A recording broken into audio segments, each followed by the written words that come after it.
What's the meaning of clam?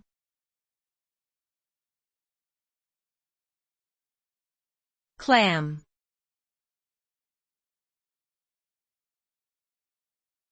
Clam.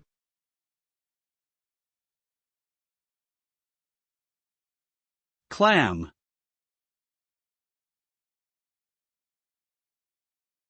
Clam.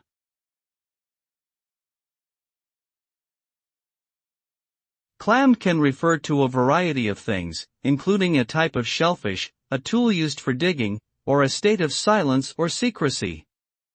When referring to the shellfish, it is typically used as a culinary ingredient and can be cooked in various ways. As a tool, it is commonly used for digging and has two arms that can be squeezed together to loosen soil.